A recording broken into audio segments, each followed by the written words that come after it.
start with stability analysis in state space. Today we will see the third part, Lyapunov stability analysis, Sylvester criteria.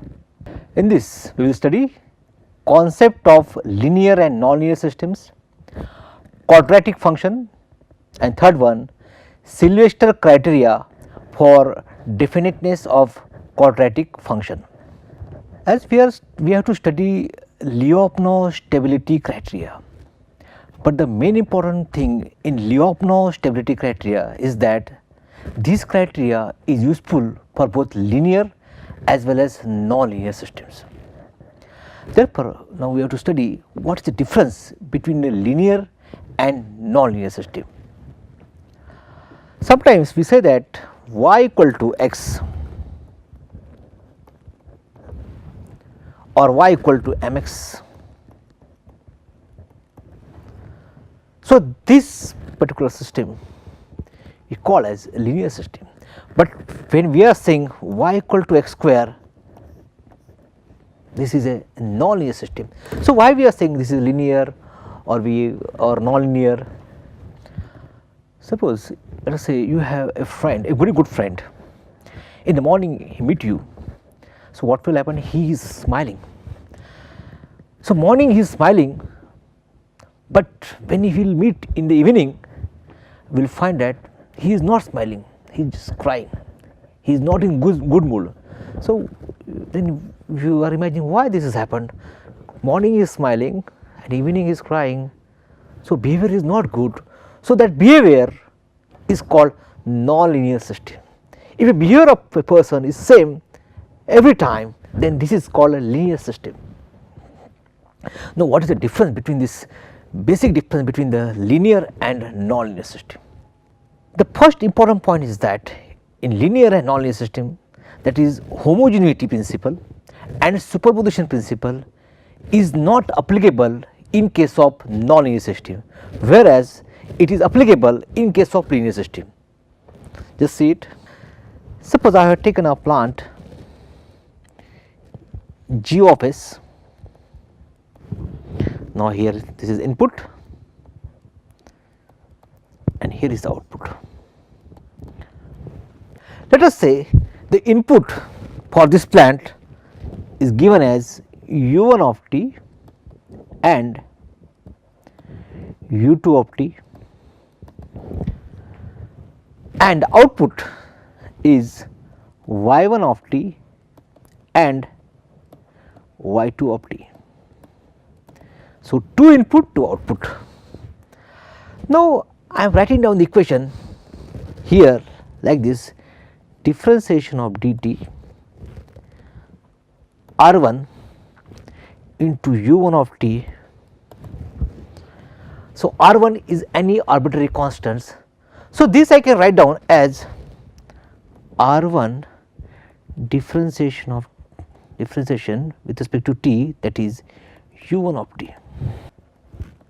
And now, if you write down the equation as d of dt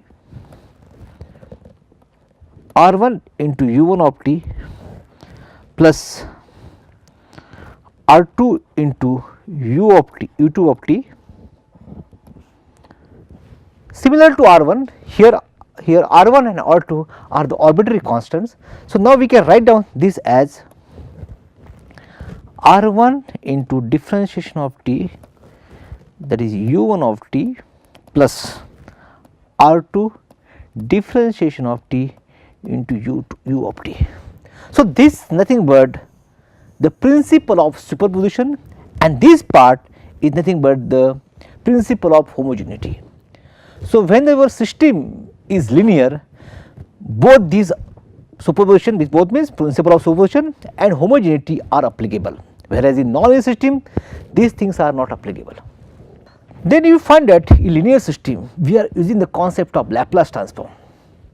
Then when the system is discrete form, then we have to use Z transform. So, all these tools are applicable in case of linear system, whereas they are not applicable, particularly Laplace transform and Z transform are not applicable in case of a nonlinear system. Then another important point is that if you see the linear system, they have only one equilibrium point.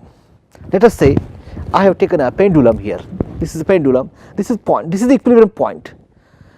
But if you take the nonlinear system, we will find that there are different equilibrium points. Therefore, the analysis of such systems are quite difficult. Other point is that suppose if you apply input to the linear system, let us say this is the same system. Now here some input is applied, input means let us say step input applied. Now applying the step input, definitely we get some output. Now what happened afterward, if you change the magnitude of this input, so what happened, the system which is stable for one particular input, step input, where magnitude has some value, so slight change of the magnitude, system become unstable. That means the stability of the system, it depends upon the input as well as the initial states, whereas if you consider a linear system, the stability is depend upon the poles, or we can say the eigen value of the systems. And now the most important point which our focus is on Lyapunov stability criteria. The most important thing is that Lyapunov criteria is applicable for linear and non-linear, but as far as the what criteria you have studied earlier, particularly route criteria, root locus, Nyquist plot, they are difficult to apply for non-linear system. It is difficult, it is not possible you can say, whereas Lyapunov is applicable for the non-linear system. So in order to understand the Lyapunov's theorem, we should understand what is meant by a quadratic function. So now quadratic function, what is meant by quadratic function? Quadratic function v of x is called as quadratic function or a quadratic form when it is expressed as v of x equal to x transpose px, where p is a real symmetric matrix. P is real symmetric matrix, means the rows and columns are same. So if you take P as a matrix which is real symmetric and x transpose x like this, so what will happen, we will get a quadratic functions. So this x can be written as x1 x2 up to xn, and if you make it x transpose, it is x1 x2 xn. Now we will try to study how to formulate the quadratic equation and how we are saying that this P is real symmetric, and then how this is useful in our Lyapunov stability analysis. So for that purpose, here I am taking a third order plant, that is the order of the P I am taking as a third order. So here I am writing down v of x is a quadratic function, we can write down as x transpose px. So as I am considering a 3 state, and other words the order of the P matrix is 3, so I am writing down this equation as x transpose can be written as x1 x2 x3, and this P matrix we can write down this P matrix as P11 P12 P13 first row. And now if you see in the second row, I am writing down the elements as P12 P22 P23, this is second row, P12 P22 and P23, and you will find that the element this P12 and P12 is same, because I am considering a P as a real symmetric matrix. Now third row, P13 P23 P33, x1 x2 x3. So x4 x2 x3, this for x transpose, this x is represented by like this, and here we will find that this P13 and P13 is same, P12 and P12 is same, P23 and P23 is same. Now we solve this equation, so we can write down as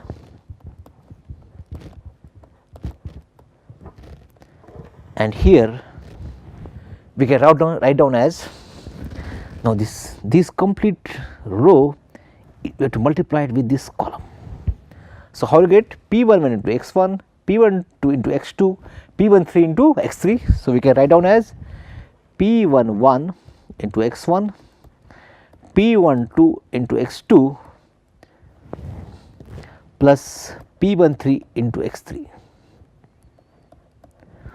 These row column multiplications, and afterward it has been added.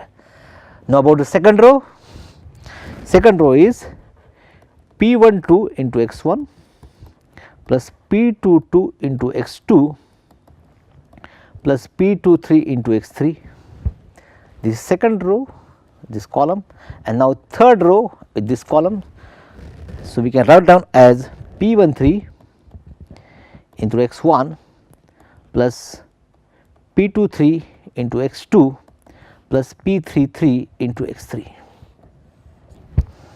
Here this matrix is 3 by 3 matrix, and what about this? This 3 cross 1. So here final matrix, it is in terms of rows and column. So we have 3 rows with 1 column. See here these 3 rows, 1, 2, 3, and this 1 column. So it is 3 cross 1. And what about this? X1, x2, x3, how many rows? 1 row and 3 columns. So we can write down as 1 cross 3. Now we again multiply this. So after multiplication, let us see what we will get. Now you to multiply this with this. So we can get it as P11 into x1 square plus P12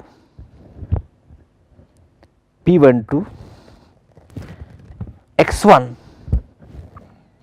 into x2 plus P13 x1 into x3, then P12 x1 into x2, then P22 x2 square plus P23 x2 into x3 plus P13 x1 into x3, P23 x2 into x3, and lastly P33 into x3 square. See here, this we have multiplied with this, we have got these results, and now we can add the elements, and after the adding all these elements, what will get? P11 into x1 square, this one, then this P22 into x2 square, and lastly this P33 into x3 square. P11, P22 and P33 plus. So we will find that this is a P1 to x1 x2, this is P1 to x1 x2. So we will get 2 times P1 to x1 x2 plus, now this here P13, this is P13, and here also P13. So we can write down as 2 times P13 x1 into x3, and lastly P23 x2 x3, and this P23 x2 x3. So we can write down as 2 times P23 x2 into x3. So this total equation we have solved, and we have come across these particular results. And now this we are like this. From reverse thing is also possible. If you have this equation, we can write down in this form. That means here we can write down as same equation as x1 x2 x3, and about the p elements. So see here P11 P22 P33. So these element we can write down in diagonal form. So we can write down as P11 P22 P33. Now here we have P12, that is element P12 2 times. So what we can write? P12 P12. Similarly, you will find 2 times P13, So, how will write down here P13 and here P13 and then P23, that is here you will find P23 this part. So, P23 can be written as here P23 and here P23 and here x1, x2, x3. That means any quadratic function is given that can be written in this form, and particularly this P matrix, and this P matrix is a real symmetric matrix. And why this is important in Lyapunov stability? Because if we having a quadratic function, if a P matrix, then it is very easy to check the stability of the system. If the general matrix is there, it is quite difficult. That is why for Lyapunov stabilities this type of quadratic function is required. Now we solve one or two examples and we will see how to get this function. Suppose example 1, suppose we have written a quadratic function as v of x equal to x1 square plus x2 square plus 4 times x1 into x2. So, here from these equations quadratic functions there are two states. Now, what we want to write this in terms of matrix form, we want to write in terms of real symmetric matrix. So, here we can write down this as x1 x2 and now write the elements of this. So, you see the elements P11 and P22 here, the elements are 1 1, and about this x1 x2 the elements we can write down as 2 2. How to do this? Is 4, division of this is 2 2, just like here this is 2 P12. So, we have written P12 and P12. So, what are the elements are there, we have to divide by 2 and then we have to write down here. Suppose here instead of 4, let us say the element of 6, then what would have written? We have written this is as 3 and this as 3, and again here x1 x2. Now, we will take another example. Suppose this v of x equal to 4 x1 square plus 8 x2 square plus 10 x3 square plus 2 x1 x2 minus 4 x2 x3 minus 4 x1 x3. Now, this is also a quadratic function and we have to express this in terms of real symmetric matrix, that is in terms of x transpose px. So, how to write down the p? So, p can be written as here, that is here x1 x2 x3. Now, we have to write down p matrix here x1 x2 x3.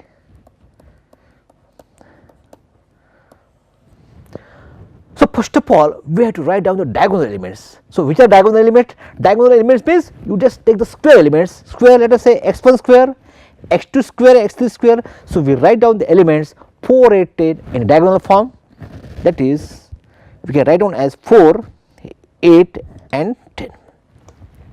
Now, other elements x1 x2 x2 x3 x1 x3. So, whatever value is there we have to divide by 2 and we have to write down here, that is particularly x1 x2 element is 2, divide by 2, 2 by 2 means 1. So, we can write down as 1 1.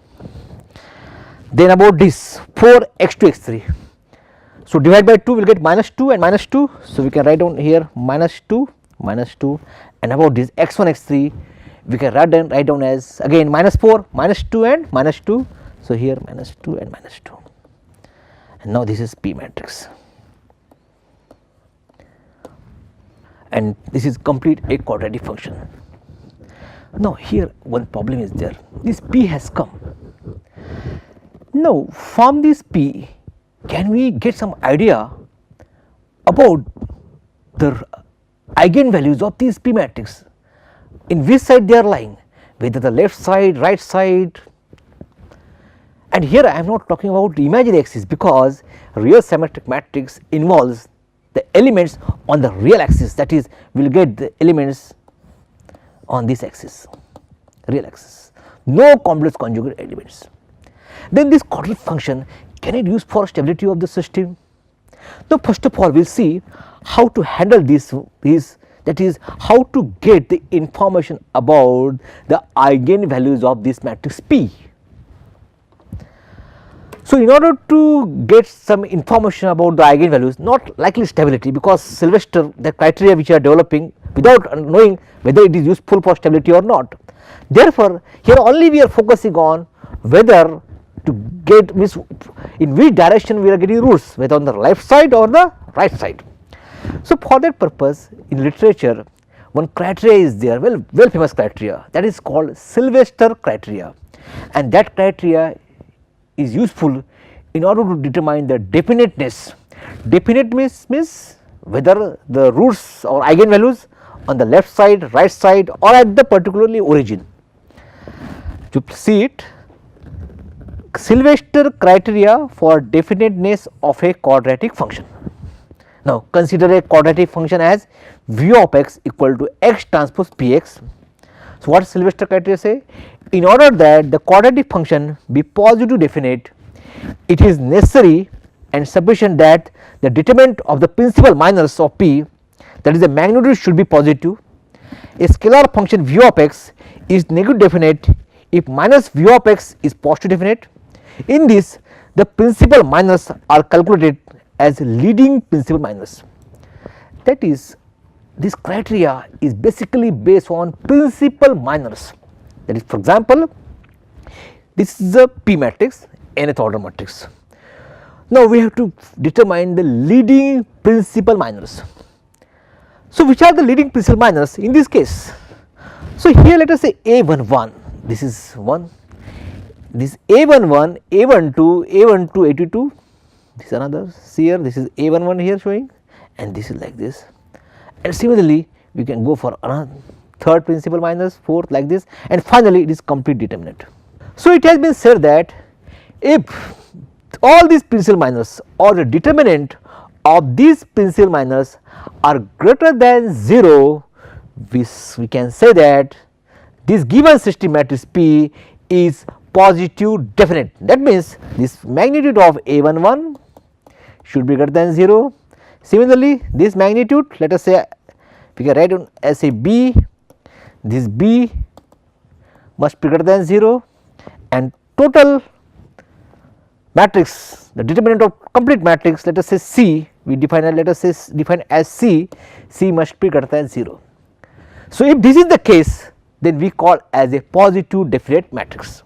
So, here V of x equals to x transpose Px is positive definite if P is non-singular and the leading principal minors of P are positive.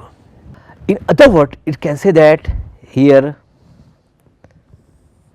all the eigenvalues of P are lying on this right side of this plane, this side, then it is called positive definite matrix.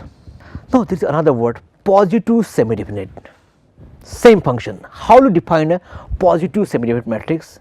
So, in that case, whatever principal minors we calculate, if there is at least one principal minors equal to 0 and other principal minors are greater than 0, all other principal minors, then we call as positive semi-definite matrix. That is, V of x equals to x transpose Px is positive semi-definite if P is singular and the leading principal minors of P are non-negative. In other words, the eigenvalues of P, they are lying on the right side and at least one eigenvalue at this origin. If this is the case, it is called positive semi-definite. Now, the reverse case is possible in case of negative definite.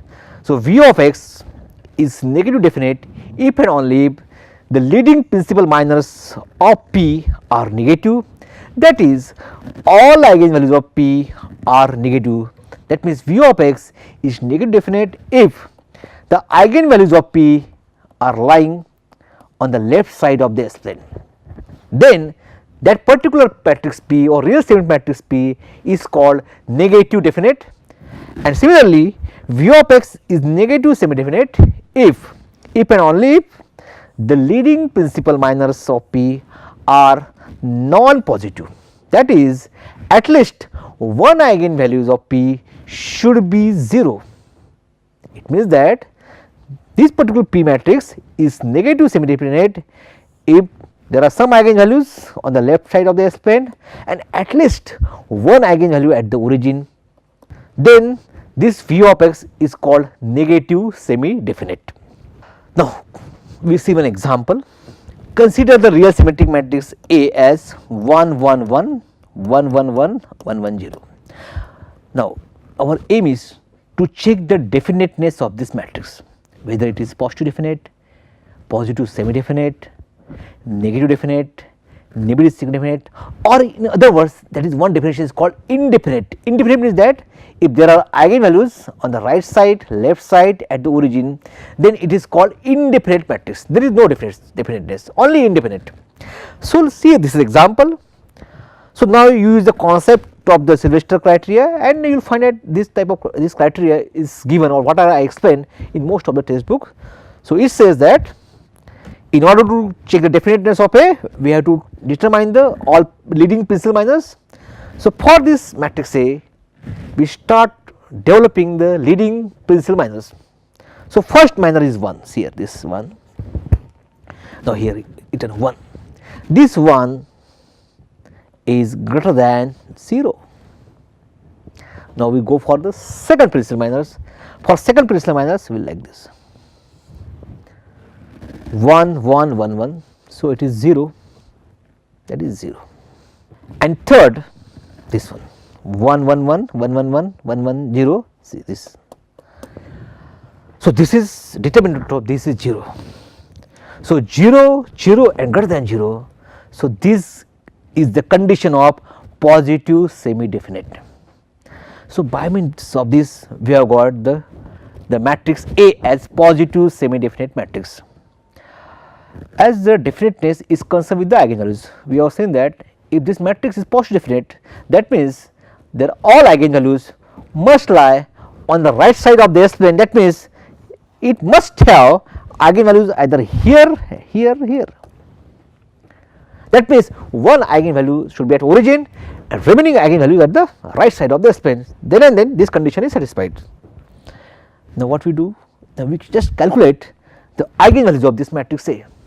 Now, the eigenvalues of this matrix A. The eigenvalues of matrix A are 0, 1 plus minus plus root 3 and 1 minus root 3. This matrix is indefinite. See here, by calculating the eigenvalues, this matrix coming indefinite, but actually this given matrix is positive definite. Why this has happened? By means of this approach, conventional approach, we are coming a positive semi-definite matrix, but actual eigenvalues are like this, 1 at origin, here. So, this indicate indefinite. So, this is the issue has been pointed out by K.N. Swami. He published a paper in IEEE Transaction Automatic Control, very important journal. See here, K.N. Swami on Sylvester criteria for positive definite matrix, IEEE Transaction Automatic Control 1973, and in this case he said that in order to check the positive semi definiteness of a matrix, we have to check not leading principal minors, leading all principal minors need to be checked. That is, according to K.N. Swami, a quadratic function is positive semi definite if and only if all the principal minors of the system matrix are non-negative. That means, if the matrix of order n has n of p principal minors of order p, where n of p is represented by factorial p n minus p. That means, here in a given problem we have determined 3 principal minors. So, they are not sufficient for checking the positive semi definiteness of a matrix. In that case, we have to check all principal minors. Let us see, after checking the all principal minors, we are getting the result corresponding to eigenvalues or not. Now, I am writing on the matrix A, same 1 1 1 1 1 1 1 1 0. This is the matrix A as shown earlier, same matrix. Now, we have to see how many principal minors are possible here. So, according to K.N. Swami, for third order that is n of p, where p is 3, that is 3 of 3. How many principal minors are possible? That is third order principal minors, that is factorial 3, then here 3 multiplied by factorial 0, that is 1. That is how you determine here this n of p equal to factorial n divided by pth order principal minors n minus p. So, here third order, third principal minor n of p, that is 3 of 3. So, factorial 3, 3i, factorial 3i 0i, so we will get 1, that is we will get 1 principal minus. Now, we see the second order principal minus. So, here n of p, so here 3, this is 2, here earlier we have taken 3, this is for second. So, how you get it? So, n is your factorial 3, then here pi, here is factorial 2i multiplied by here 3 minus 2, 1, factorial 1, that is 1. So, what will get 3, 2, 1, 2. So, we will get 3 principal minors, and then number of principal minors for order 1, that is here 3 n p, okay, 3 1. So, factorial 3 1, that is p is 1, and n minus p, 3 minus 1 2, this is factorial 2, again 3 2 1 2, that is 3 2 1 3 2 1 like this. So, we will get 2 cancel, we get 3. That means for third order, the total principal minors which need to be checked are 1 plus 3 plus 3 7, whereas the conventional approach say that you have to check the 3 principal minors. Now, we will actually find out the principal minors and then we will check the determinant and we will see the result. See here the first principal minors of order 3, that is here 1 1 1 1 1 1 1 1 0. So, this is for order 3 first principal minors, and we will find that the determinant is 0, that is let us say determinant of say a, determinant of a equals to 0. Now, about the principal minors for second order.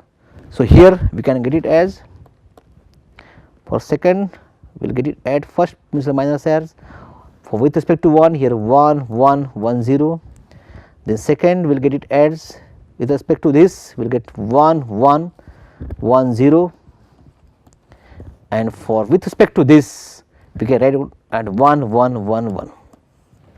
So, if you solve it we will get 0 minus 1 equals to minus 1, here 0 minus 1 equals to minus 1, here equals to 0, that is for principal minors of order 2. And now, the principal minors of order 1, for order 1 is here this is 1 greater than 0, then this 1 is also greater than 0, and here 0, that equals to 0. That means, here we will find that there are 0, then there are some minus 1, and here is 1 greater than 0. So, we will get principal minors, they are one at origin, other left hand side, right hand side, that means the actual value of principal minors are greater than 0, less than 0 at the origin. That means that this matrix is indefinite.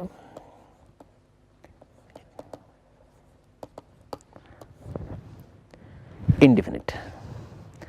Whereas the existing criteria says this given matrix is positive semi-definite. So, these issues has been identified by K and Swami.